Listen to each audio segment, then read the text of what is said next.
So I'm down in Tucson doing some photography down here for about a month. And a couple days ago, I drove up into the mountains and saw some surprisingly nice fall colors. I kind of assumed the fall was over, but I guess it happens a little bit later down here in the desert. Anyway, I found this one really cool tree. Maybe it might have been a group of trees, but this one composition that really caught my eye. And I think I got some okay shots there, but I don't think that I spent the time necessary to get something really special. And I think there's definitely potential for something there. So since the conditions are looking pretty good again today, I think I'm gonna head back up to the mountains, try and find that same tree. And if I can find it, I'm gonna spend some time really trying to dial in the composition, waiting for the light to be just right, waiting for the leaves to be perfectly still, and really just see if I can get one shot that I'm really proud of, see if I can get something special here. So I'm gonna head to the mountains and see if I can find that tree. Okay, running very, very low on light here. Also, I'm right on the side of the road, so if a car goes by and the audio is not great, sorry. One sec. Okay, so these are the trees, just kind of these trees right here that I really liked. This one in particular, the one that's not quite as vibrant. So the kind of the really orange tree here, whenever I take a picture of that, it's just like orange. It's just like a solid like chunk of orange, and it's beautiful here.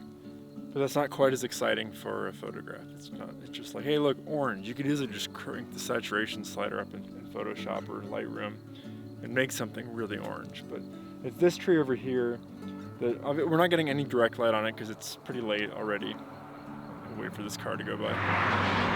A wilderness experience, this one is not. Anyway, I like this. I'm running out of light. I'm gonna set this up while I talk to you. But I like this shot right here. Because it's not all one color. It's like, we got some greens, we got some like rusty orange browns, some reds, and then like the tree itself is kind of got this nice tree shape. Like it's a good, it fans outward with very like contrasty white trunk and branches. And the light's coming from that way. I'll show you in a sec, but the light's coming from that way, even though the sun, I think the sun just set, so it's just after sunset now. But I'm still getting some pretty directional light, even though it's not harsh. So I'm not gonna have any blown highlights. I don't have to worry about like backlight on the leaves. There's a little bit of sunset above me, so there's some pink clouds right there, which is actually really nice just to like see. It's not a great photo just because there's a sunset, but I think a little bit of that pink will reflect down on this, and it's just gonna be like a pretty blue feel. And so I think that because of kind of how the light is right now, I should be able to get some good color separation in this. So fortunately the light's, actually the sky's turning quite pink right now. Here, let me show you. Yeah, so the sky's actually, it's nice and pink right now. There's a good sunset. There's a good sunset going on up there. But with this, let me zoom in. With this tree, just this guy right here, we're getting a bit of that pink light reflected on it. We're getting a little bit of that pink light reflected on it, but not directly. So I think it's gonna be a nice soft image, but I think the blue pinkish light will allow me to have some good color separation. Yeah, fortunately the conditions are pretty calm right now. There's just like a little bit of movement in the leaves, but not enough to have like big branches swaying. So I think it'll work, even though I'm doing a 30-second exposure for this. Okay, so it's still processing because it's a 30-second exposure, but once that's done, I'll show you. So yeah, it's just that tree. Let's see if it'll focus. That tree right there, just zoomed in on kind of just a rectangle around it. So you can see on the camera here, if it'll focus. So yeah, a nice little shot. I think it's gonna really come alive in post-processing. Yeah, I'm actually really happy with how this is turning out. I'm glad I came back a second time. Like I probably could have spent a little more time dialing in the composition, but I think it's good. I'm happy with it. I think it feels nice and balanced. I just ran out of light. I mean, I'm doing 30-second exposures here. I have to keep a pretty small aperture because I really want the whole tree in focus, at least kind of the main parts of the tree here. And at a focal length like 105 here, whatever I'm doing, close to 100, the depth of the field gets pretty shallow if I don't have a small aperture.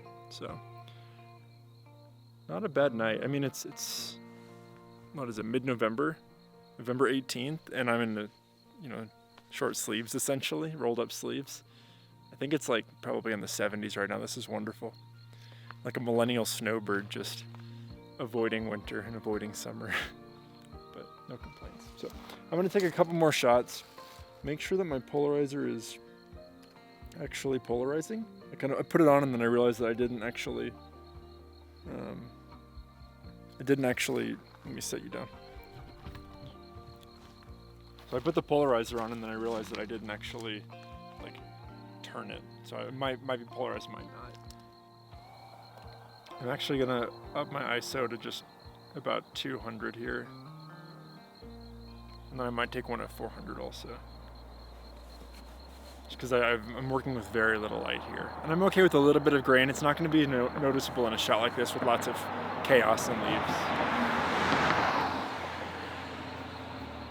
I wonder what all these people driving by are thinking. Someone's just standing on the side of the road with 2 cameras.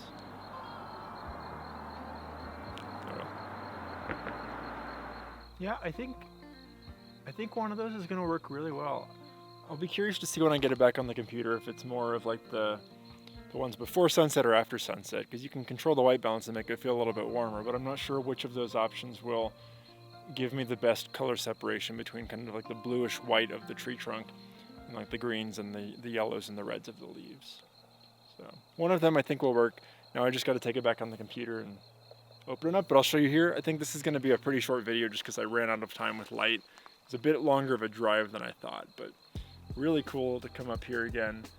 I'm glad I came back. It's a cool composition, a really cool tree, and even if it's not like the best forestry shot, woodland shot in the world, I think I learned a little bit coming back and trying again and just working on being a little more patient, spending a little more time